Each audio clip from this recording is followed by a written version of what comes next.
अब अपन देखेंगे marketing mix क्या होता है।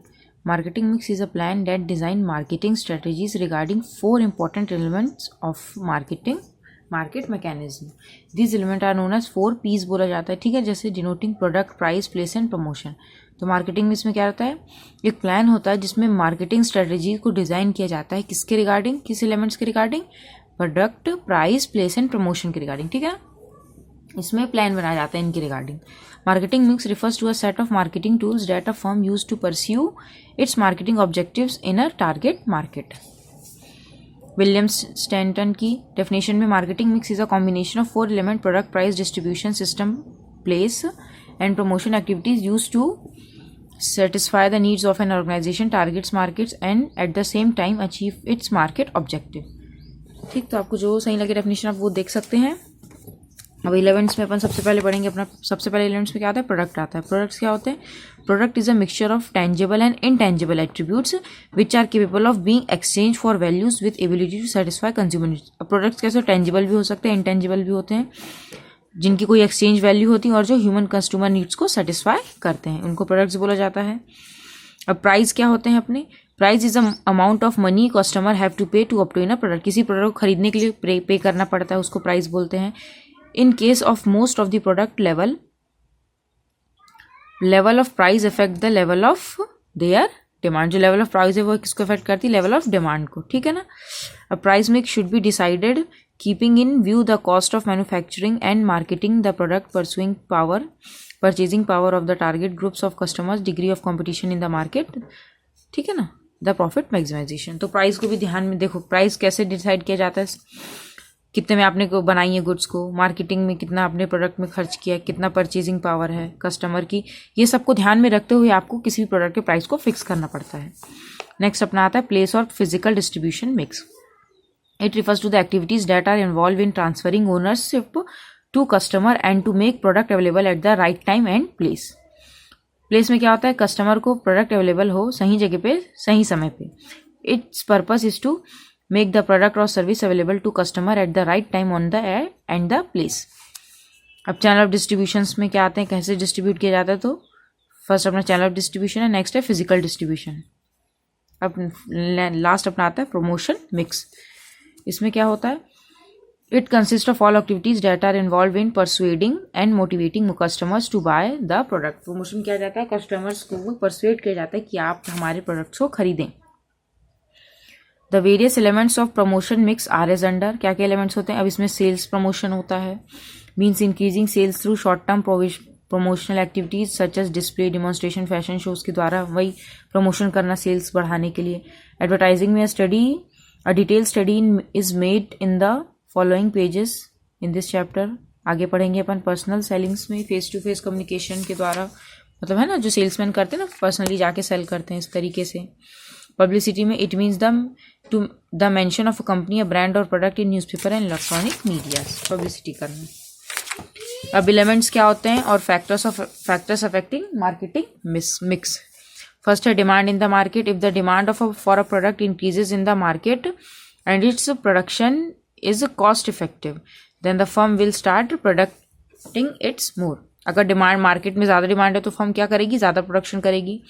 कॉस्ट ऑफ प्रोडक्शन में, if the cost of production remains under control and the firm is able to get benefits of economic of scale, it will increase production. अब देखो production जब firm करती है तो वो अगर उसके कंट्रोल में है, उससे उसको ज़्यादा बेनिफिट मिल रहा है, तो क्या करेगी, अपनी प्रोडक्शन को फिर वो इंक्रीज करेगी। वॉल्यूम ऑफ प्रोडक्शन में, if the firm operates on large scale they may reap benefits of economies of scale. Change in purchasing power और choice of consumer. Purchasing power जो है कंज्यूमर का चॉइस या फिर चेंज हो रहा है तो फिर उसके अकॉर्डिंग प्रोडक्ट्स बनाते हैं, ठीक है। अब फर्स्ट अपन बात पढ़ेंगे प्रोडक्ट मिक्स के बारे में।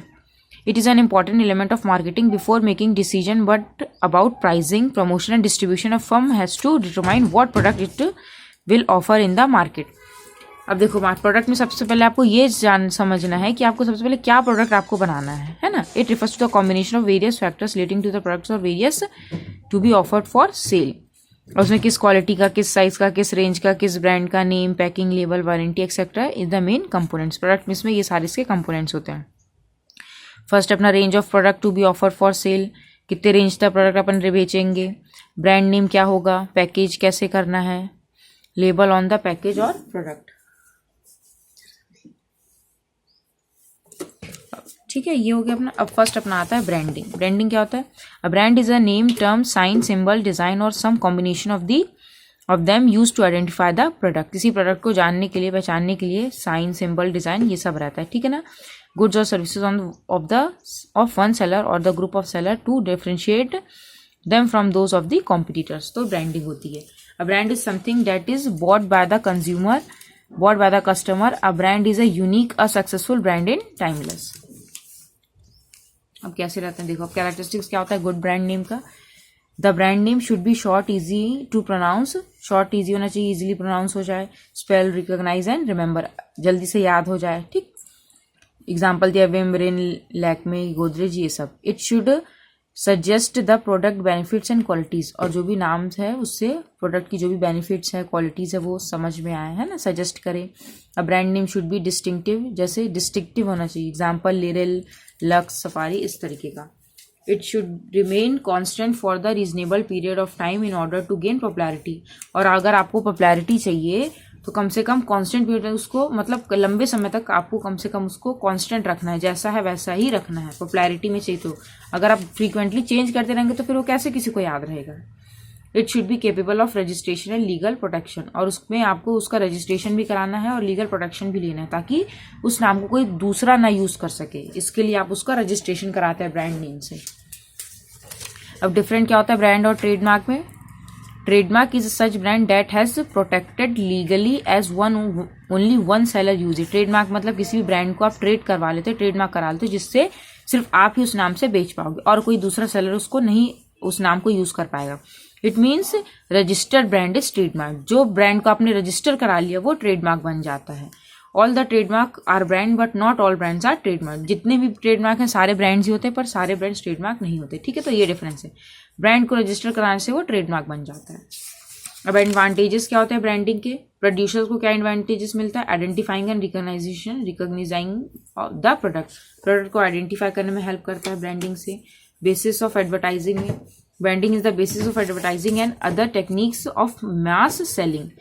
ठीक है ना, मास सेलिंग करने में जिसको कोकोला, पेप्सी है, लक्स है, ये सब दिए हैं। नेक्स्ट थर्ड अपना है help to minimise cost. Cost को कैसे कम करता है? Branding helps to minimise selling cost by reducing dependence on middleman. अब देखो, ब्रांड के जरिए आपको मिडिलमैन की जरूरत नहीं पड़ेगी, आपको डायरेक्ट बेच सकते हैं अपने प्रोडक्ट्स को, है ना। इससे क्या होगा? कॉस्ट कम बनने, मतलब कॉस्ट कम आएगी अपनी। डिफरेंशियल प्राइसिंग में, branding enables a firm to charge different price of its products than that charge by its competition. अब देखो, जो कॉम्पिटिटर है वही प्रोडक्ट्स वो भी बना रहे हैं, पर उसका ब्रांड नेम नहीं है तो वो कम चार्ज करेगा, और आप ब्रांड है आपका तो आप थोड़ी ज्यादा चार्ज कर सकते हैं, तो ये आपको उससे फायदा मिलता है, अलग रहता है मतलब price. Easy in introducing new product, और आप न्यू प्रोडक्ट भी इजीली इंट्रोड्यूस कर सकते हैं मार्केट में। अब कंज्यूमर की तरफ इसका क्या फायदा होता है ब्रांडिंग का? उनको भी याद रखने में आसानी रहती है। एंश्योर यूनिफॉर्म क्वालिटी, कस्टमर्स को क्या रहता है? यूनिफॉर्म क्वालिटी का प्रोडक्ट मिलता है, स्टैंडर्ड क्वालिटी का ब्रांड के द्वारा। स्टेटस सिंबल में, some brand becomes status symbol because their quality, the consumer of those brands to product feel proud of using them. और कोई लोग स्टेटस सिंबल बताते हैं, अरे महंगा प्रोडक्ट मैं यूज करता हूँ इस ब्रांड का, तो उनका एक लगता है ना, एक स्टेटस झलकता है इस तरीके से। अब लेबलिंग में क्या होता है? Labelling is giving common information through packaging such as name of the product, name and address of the manufacturer. अब लेबलिंग में देखो, प्रोडक्ट्स के बारे में जानकारी, नेम, एड्रेस, मैन्युफैक्चरर, कहाँ पे ये मैन्युफैक्चर हुआ है, क्या क्या इंग्रेडिएंट्स है, ग्राफिक्स है, डायरेक्शन है, ये सब उसमें लेबलिंग में लिखा रहता है। Maximum retail price, warning, expiry date, ये सब लिखा रहता है, आपने देखा होगा लेबल में। ठीक है। The function of standardisation is made perfect and known to be users through labels. अब कितने टाइप्स ऑफ लेबल होते हैं? फर्स्ट अपना है brand label, only name of the brand रहता है सिर्फ। ग्रेड लेबल में showing different qualities of goods, example Godrej, refrigerator, single door, double door, इस तरीके से। डिस्क्रिप्टिव लेवल में showing the detail description of the product, जब डिटेल में किसी प्रोडक्ट का डिस्क्रिप्शन दिखाए। इंफॉर्मेटिव लेवल में the main aim of this label is to provide maximum possible information, ज़्यादा इन्फॉर्मेशन प्रोवाइड करते हैं। अब लेबलिंग का फंक्शन क्या होता है? It describe the product and specify it's content, product के बारे में बताता है, उसके कंटेंट को स्पेसिफाई करता है। It stress the standard and other special features of the products which are advertised. ठीक है। It help in identifying the products और ब्रांड्स, किसी प्रोडक्ट्स और ब्रांड को आइडेंटिफाई करने में हेल्प करता है। It enables the manufacturer to give clear instruction to the customers about the power use of his product. It helps in promotion of products. ठीक है, ये सब इसके काम होते हैं। अब नेक्स्ट अपना है पैकेजिंग। पैकेजिंग में क्या होता है आपको खुद समझ में आ रहा है, पैकिंग करना किसी भी चीज को। Packaging refers to the act of design and producing the wrappers और कंटेनर्स फॉर अ प्रोडक्ट। किसी प्रोडक्ट को पैक करने के लिए wrappers और कंटेनर्स बनाना। It is an art of covering product to protect them from damage such as spoilage. अब देखो पैकेज क्यों करना पड़ता है, ताकि उस प्रोडक्ट को अपन स्पॉइलेज से, पिल्फरेज से, ब्रेकरेज और लीकेज से बचा सकें, है ना, सेफ रखें। Package is a wrapper or container in which a product is enclosed and sealed. Package means putting the product in package, bundle, container and cases in shown as packing. ठीक है ना। This is done for distribution of goods from seller to purchaser. अब packing करके ही आप बेच सकते हो, उसे खुले तो किसी चीज को नहीं बेच सकते ना, है ना। तो सही तरीके से उसको पैक करके आप उसको भेज सकते हैं। ठीक है, अब इसके ऑब्जेक्ट्स क्या होते हैं पैकेजिंग के। फर्स्ट अपना है a package protect the products. अब पैकेज सबसे पहले क्या करता है, प्रोडक्ट को सेफ रखता है, प्रोटेक्ट करके रखता है, डैमेज से बचाता है ना, डिटोरिएशन मतलब खराब होने से बचाता है। इट फैसिलिटेट द ब्रांडिंग, और ब्रांडिंग का भी एक फैसिलिटेट करता है। जैसे कि आपने सही तरीके से पैकिंग की तो एक ब्रांड झलकता है उससे ना। The brand name and the mark can be easily printed on the package. अपना जो भी ब्रांड नेम है उसमें प्रिंट कर सकते हैं। Packaging reduce the cost of transportation. अब पैकेजिंग द्वारा क्या रहता है, ट्रांसपोर्टेशन का, स्टोरेज का, ये सब का कॉस्ट थोड़ा बचता है। Properly package goods required less space, क्योंकि आपने सही तरीके से उसको पैक करके रखा है तो वो कम जगह लेगा। It also helps to increase sales and obtain high price, और सेल्स भी इंक्रीज करता है और हाई प्राइस भी आप उससे ले सकते हैं। Packaging makes a product attractive and attracts a customer, customer को अट्रैक्ट करता है। ठीक है। प्रेस्टीज में क्या होता है, Prestige of a product is maintain with the help of proper packaging. ठीक है ना, उसका एक स्टैंडर्ड मेंटेन रहता है।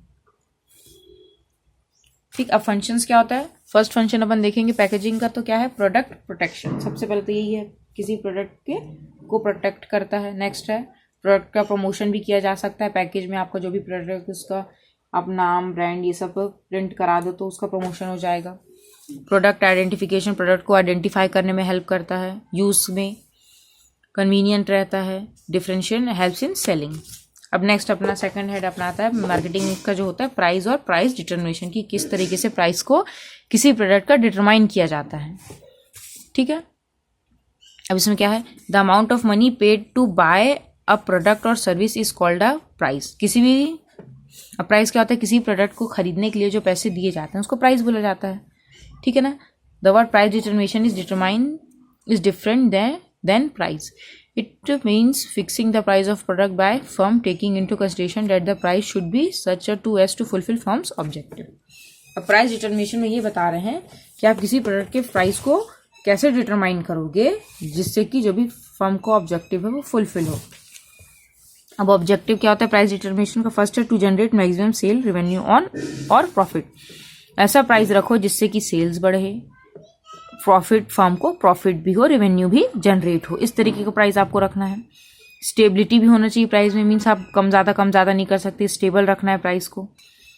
मेंटेन मार्केट शेयर और mark a firm's presence in the market when it is off season time, then a firm may increase the sale by giving season off discount. अब जैसे सीजन ऑफ रहता है, जैसे अब winter clothes हैं, winter में demand ज़्यादा रहती है तो कब ज़्यादा में बेचने पर, जैसे अब गर्मी आ रही है, ठंड अब जा रहा है धीरे धीरे, तो आप क्या करो थोड़े कम में डिस्काउंट में दे दो ताकि वो बिके, सेल इंक्रीज हो। ठीक है ना, इस तरीके से। फेसिंग टफ कंपटीशन है तो there are many firms producing same और similar types of products in a market. अब देखो कई प्रोड्यूसिंग फर्म्स हैं जो क्या करते हैं, सब एक जैसा प्रोडक्ट्स बनाते हैं, थोड़ा बहुत फर्क रहता है पर रहता एक जैसा ही है। These firm need to monitor the price of the their products looking towards the price charge by the competitors. अब उनको आप आपने जैसे सामने कई लोग बिस्किट्स बना रहे हैं ना, एक बिस्किट का एग्जांपल लेते हैं, आपने बिस्किट बनाना शुरू किया, सब चीज़ सेम है। अब आप उनके प्रोडक्ट्स के प्राइस को आप देख के आप अपने प्रोडक्ट का प्राइस फिक्स करोगे, है ना। आप ज़्यादा कम भी नहीं रख सकते, ज़्यादा महंगा भी नहीं रख सकते, तो उनको देख के ही आप आगे पीछे बराबर रख सकते हो। इसलिए आपने देखोगे ज़्यादा फर्क नहीं रहता, सेम ही आते हैं रेंजेस में। अब क्या क्या फैक्टर्स अफेक्ट करते हैं प्राइस डिटर्मिनेशन को। फर्स्ट इंटरनल फैक्टर में देखा जाए तो प्रोडक्ट की कॉस्ट कितनी है, मीन्स आपने जो प्रोडक्ट को बनाया है उसको बनाने में टोटल कितनी कॉस्ट लगी है। ठीक है। Next, quality and services. A product may be sold at a price much above the cost the customer requires quality और वैल्यू सर्विस। अगर कस्टमर को ज़्यादा क्वालिटी, अच्छी क्वालिटी वाली चाहिए तो आप क्या करोगे, कॉस्ट में बनी उससे ज़्यादा अच्छे तरीके से बनाओगे तो ज़्यादा प्राइस रहेगा, है ना, ज़्यादा प्राइस में सेल करोगे। Promotion and distribution strategy. अब आपने उसको प्रमोट किया, डिस्ट्रीब्यूट किया, तो अब प्रमोशन में भी पैसे लगते हैं, फ्री में तो होता नहीं है, तो उसके भी प्राइस आप जोड़ोगे तो कॉस्ट इससे बढ़ती है, ठीक है ना। अब नेक्स्ट अपना होता है एक्सटर्नल फैक्टर्स में डिमांड कितनी है प्रोडक्ट की। अगर डिमांड ज़्यादा है तो आप ज़्यादा प्राइस रख सकते हैं क्योंकि लोग खरीदेंगे ही खरीदेंगे। कंपटीशन कितना है, अगर ज़्यादा कंपटीशन है तो थोड़ा कम रखना पड़ेगा प्राइस, है ना, और अगर कम कंपटीशन है तो ज़्यादा रखिए। बाइंग मोटिव में अ customer may pay a high price to satisfy his vanity. अगर कस्टमर को अपना सेटिस्फाई करना है तो अपनी वैनिटी को तो ज़्यादा प्राइस भी पे कर सकता है। It happens when the article purchase for status of Prestige, मतलब जब स्टेटस दिखाने के लिए प्रेस्टीज मतलब खरीदा जाए। जैसे होता है ना, कोई लोग महंगे प्रोडक्ट्स करते हैं अपने आप को दिखाने के लिए, हम इतने महंगे प्रोडक्ट्स यूज़ करते हैं, इस तरीके से, ठीक है। तो ये बाइंग मोटिव्स भी होना चाहिए। गवर्नमेंट कंट्रोल और अदर फैक्टर्स में क्या होता है, nature of market, monopolistic market है ना, प्राइस परफेक्ट कंपटीशन है, तो जिस भी तरीके का मार्केट है उसके अकॉर्डिंग डिफरेंशिएशन इन प्रोडक्ट, इकोनॉमिक कंडीशन और अदर फैक्टर्स हैं, ये सब अपने प्राइस डिटर्मिनेशन के फैक्टर्स आए, ठीक है ना। अब थर्ड अपना है